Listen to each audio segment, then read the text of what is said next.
our guest, and I am, like I said, I am so excited about Erica Lane being on the show. Let me just tell you a little bit about her. We want to welcome on she is a singer and songwriter. And that has to be stressed for you just singing people out there. There are actual songwriters who write the songs that you sing, and she sings and writes.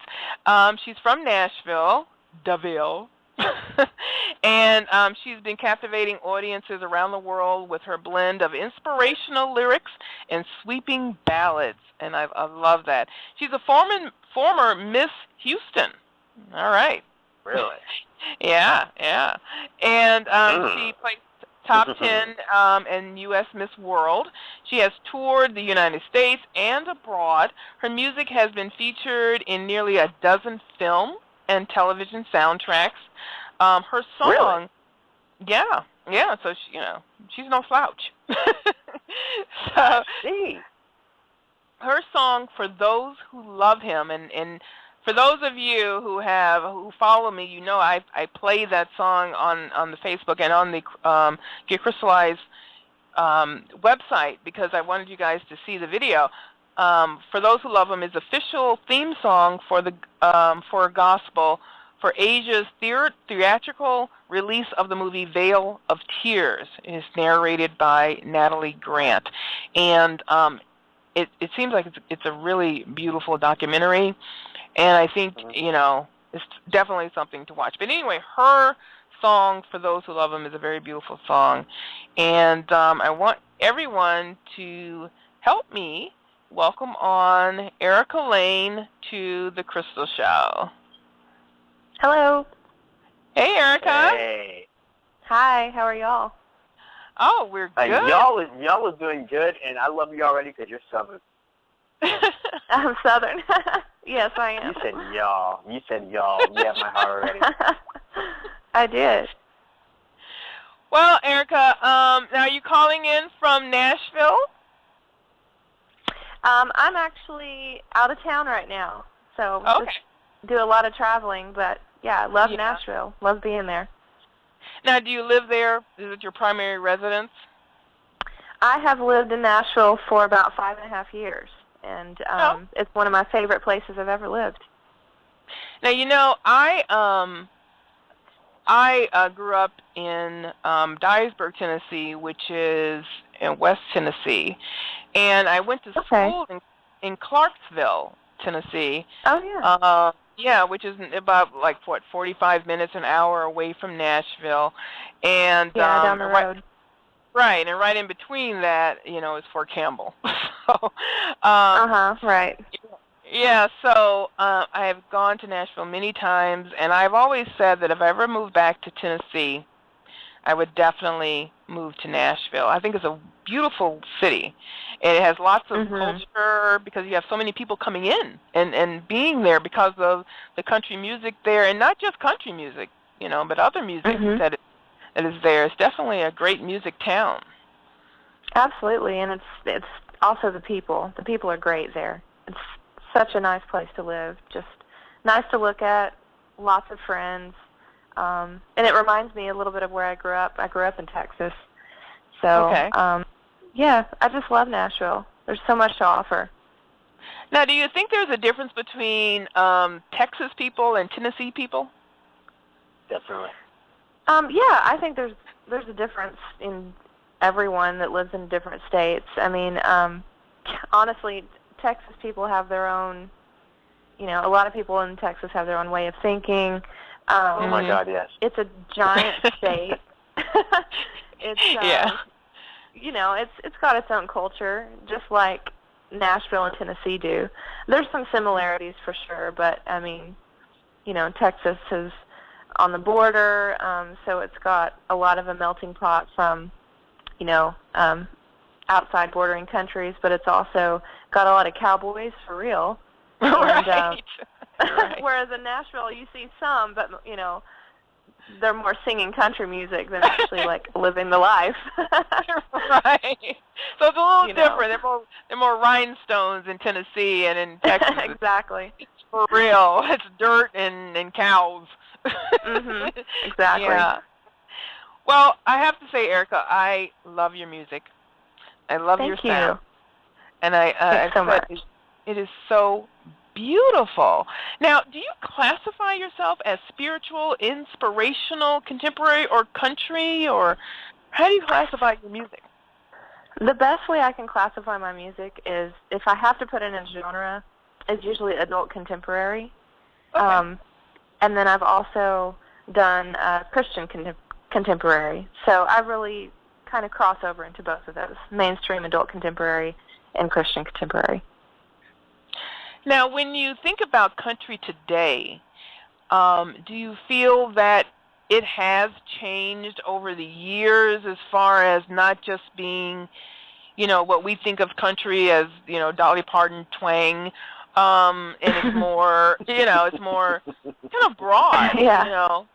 Yeah. Oh, absolutely. Yeah, I mean, I think, well, it started changing big time, I guess, late 80s and in the 90s when, like Garth Brooks and Shania Twain came into the picture and really kind of started, quote-unquote, popizing it, but it was still great music, right? And then now you have artists like Taylor Swift who are taking it to a whole nother level. As it's less country sounding, but there's still a lot of good stuff in country music. And what I love about turning on country radio is they still are true to playing the old hits just as much as they play the new on a lot of stations. I really like that. And you know what? That is true also for R&B. And I think when I think of R&B, rhythm and blues, I think of country as well, because it's really the same music, just country has more of a twang to it, just a different way of singing, the same type of emotions and really getting into it. But both of those genres are being pushed aside when it comes to pop music and hip-hop music, as far as the radio is concerned. Agree. Yeah, I agree. And I like to stick, with the authentic genres and how they started and were. And I think they're both very story-driven. And I like that about both genres. That's what I love. That's what I love. Now, I was talking to Dre earlier, and I was saying, have you ever watched the series Nashville? Have you ever seen that? I've seen it a couple of times. I haven't watched it religiously or anything, but I like it. Yeah, I've watched it a little bit. Now it is,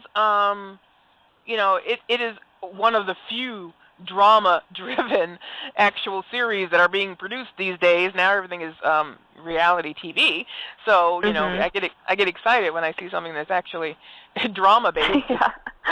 Right. That is really. It's done really well. I thought it's really well. But what I love about that show is that it does bring out songs and the spirit of what country is now, and even some of the older country, and you get to hear and expand on your repertoire of music. That one person, you may only listen to rhythm and blues, or you may only listen to pop or rock and roll, but if you watch the show, you can see that these really have great, as you were saying, story music, and I think that's what really country and contemporary country is all about. And even spiritual. That's so true. Yeah, and they're incorporating even new artists onto the show, and it's pretty versatile as far as music is concerned. And I even like how, there's some artists these days, aside from the show Nashville, but like Mumford and Sons and artists like that who are incorporating banjo and bluegrass elements back into music that's popular today, and into pop culture, which is really cool because it gives young people kind of a chance to appreciate still the elements of that old style. Very true. I Very. Don't play banjo. That's cool. I mean, to me, and I would always think about the pre-Garth era, which was your Dwight Yoakam, Alan Jackson, Conway, Roy Clark, and going back even further. So when I started listening to some of the newer contemporary stuff, I was like, I can actually listen to this song and listen to this music, listen to the lyrics because they're clear, because there's not reverb, and actually get a feel for what the artist is trying to say, which I think is really cool. Now, I'm a drummer, and I've listened to all kinds of music, and I'm just now getting into the contemporary country because of the contemporary feel. You know, and like yourself, you know,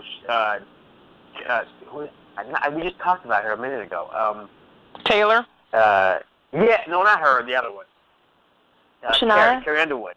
Carrie Underwood. Oh, Carrie Underwood. Carrie Underwood. You know, Yeah, yourself, Carrie Underwood. You know, even like, and then I kind of followed Darius Rucker because I like Hootie and the Blowfish, but he's got really good country CDs. So I'm like, I'm really a big fan of it. And then, you know, I've listened to your music, and it's like, I can listen to that. I can clean my house, listen to this, and I'm good. Cool. Thanks for that image. Yeah, I'm fully clothed, so don't worry. Well, Dre, I didn't have you naked. Good. I just had you in an apron with a like a broom or something. You know. All right. I got it. That's cool. I can deal with that.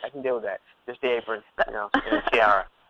That's the best way to listen to music is when you're cleaning. Anyway. Absolutely. Well, Erica, I want to now tell us about the how you got involved with the movie Veil of Tears, and for your song "For Those Who Love Him." Okay. Or at least tell us about the song. Yeah. Yeah. For several years, I've been an artist ambassador for the organization called Gospel for Asia, and so you know I'll go and promote their organization. Particularly these days, I've been promoting a program they have called Women Reaching Women, and it's where they literally train women there in India to reach out to the natives.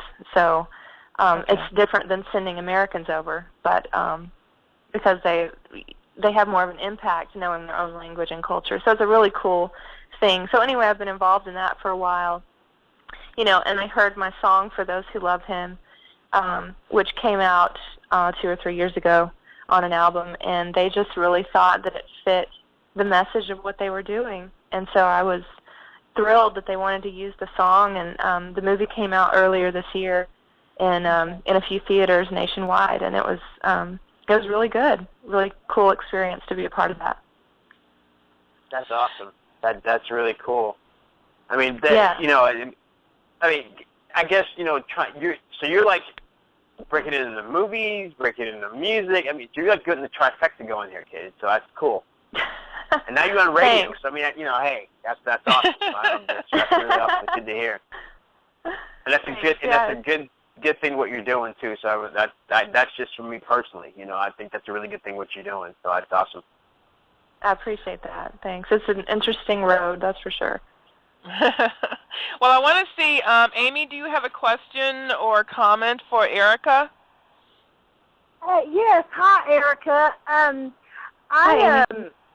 I just inspirational music for me is not about the genre. It's about the lyrics of a song. Like 3 of the most inspirational albums, in my opinion, are both of 6 a.m.'s albums and Papa Roach, The Connection, their last album. And those are metal bands, actually. But when you listen to the message that each song delivers and what it talks about and everything, that's what's inspirational to me. It's not the genre of music, whether it's country music or headbanging music or rap music or whatever. Right. So I was wondering if you would agree that when you write a song, in order to make that song great, do you have to find that right genre and especially that right singer in order to bring your lyrics to life and make a great song? You know, I don't think it's always necessary unless you're writing for a specific genre. I think you're right. I think a song in itself is going to be great or it's not. And I'm going to give a good example of that. You remember when Dolly Parton wrote the song "I Will Always Love You"?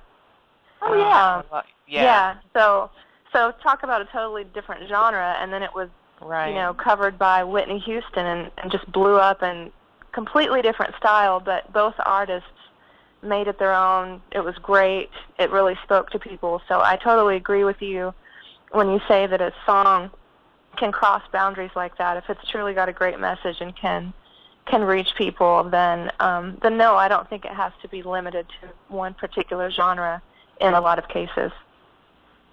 Okay. Well, thanks, Amy. Now, speaking of Dolly Parton, you did a remake of her song, Jolene. I did. How did you come to choose this song to remake? Was it something that you always loved in your past, or? I think it's the one cover on my EP album that I chose to do, and it was something that I recorded with my sister as one of the other vocalists, and we just really loved the song, and we wanted to kind of put a Celtic spin onto it, and I love that song. And I mean, I know it's been covered a gajillion times already, but we just thought, hey, what the heck, let's do it, and so I put my sister Ashley on the album on that song with me, and we had a great time recording it, and I'm really glad we did. It's a very honest song. Is not many topics of asking the mistress to please leave my man alone. Kind of a thing. Exactly. I mean, it's one of those things that in relationships, sometimes, in a long relationship you go through, and that's really what she was singing about, and it's wow. I love that song mainly because I love Dolly Parton and country, because they do speak to that kind of rawness of emotion. Yeah. It's just a bleeding honesty and just putting it out there, and that's what makes a great song to me. Okay, now Q, do you have a question for our guest Erica? Hi, how's it going, everyone? Hello. Hello. Erica, I must say I'm kind of brand new to you, but I watched your YouTube video of the song Royalty, and I first want to say that the way you sing effortlessly is very impressive. So I mean, it seems like you don't have any problem reaching your notes or anything, and you have a very beautiful voice, and I would definitely be paying attention a little more. Thanks so much. And I'm not necessarily someone who's into country.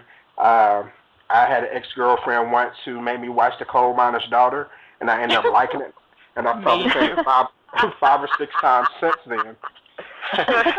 What's so funny about it is that I actually won a trivia contest one time on the radio for answering a question about that movie. But so I got to the point to where I listen to a lot more. I'm more diverse in my music and everything. So I would definitely be paying attention and checking you out. And then on top of that, I want to add that I think you're a natural beauty. I know how, like, a lot of people, when they get into videos, they get so made up and so Hollywood up that they don't even look like a real person anymore. But you're just a natural beauty. Don't change what you do. Well, thank you. I really appreciate that. Thanks so much. And I'm sorry I don't have a question. That's okay. No problem. Thank you. Did you have something to say, Dre? I thought I heard you in the background. Yeah, I just say she's hot. Thank you for that comment. Well, you are very beautiful, Erica. Now, on your album, Take Your Burden Down, it is packed with nothing but beautiful songs, speaking of beauty. Now, we will hear a song that I chose later on, and it's called Without You, and I love that song. When I heard that, I was just, and maybe because I'm a single girl, so exactly. Anything with that is just totally like I get it. I'm with it. So I mean, half the songs in my repertoire have probably come from past breakups or whatever. Well, they're the best because most of us are broken up from something. Absolutely. So I'm gonna play that at the end of the show, definitely, because I love that song and it spoke to me. Now, Cool. but a lot of your songs do speak to me. I mean, very spiritual. I am a very spiritual person. And when you think that there are no, and I hear people say this all the time, there's no good music being created anymore, I say, well, now I can say you haven't heard Erica Lane, and you need to check her out. There you go. Yes, There you I second that. Well, Erica, I'm so glad that you came on tonight, and I am thrilled, and I hope you are able to come back and talk to us when there's more going on. So tell us about, well, first of all, tell us about your single, your hit single, Burden, and where we can find you and where you'll be performing. Okay. My song Burden, you can purchase it probably directly off my website, ericalane.com. That's Erica with a C. It's on iTunes, Amazon, everywhere digital that you can imagine. Might be in some stores physically as well. And what I've got coming up, I have something in Dallas coming up on August 16th, which I need to go ahead and put my... Oh, is that your birthday? Yeah, so when you're at the show, even though I probably won't be there, if that I'm in Texas, but say, Dre, happy birthday. I love you. And that would be really cool. Nice. I will try to remember that. I'm taking a mental note. Awesome. Yeah. Yeah, and the thing that I prepare for, strangely enough, I know it's the summer right now, but I do like a Christmas tour with my band every year at theaters, like historic theaters, and also I go into some large churches and do just a great, really fun, high-energy Christmas show. And we do costumes and lights and everything. It's really fun. And even now I'm preparing in my bookings for that.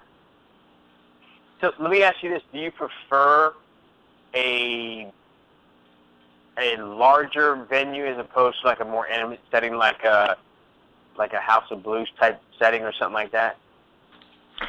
I would have to answer you yes, probably, although I am happy with all of it.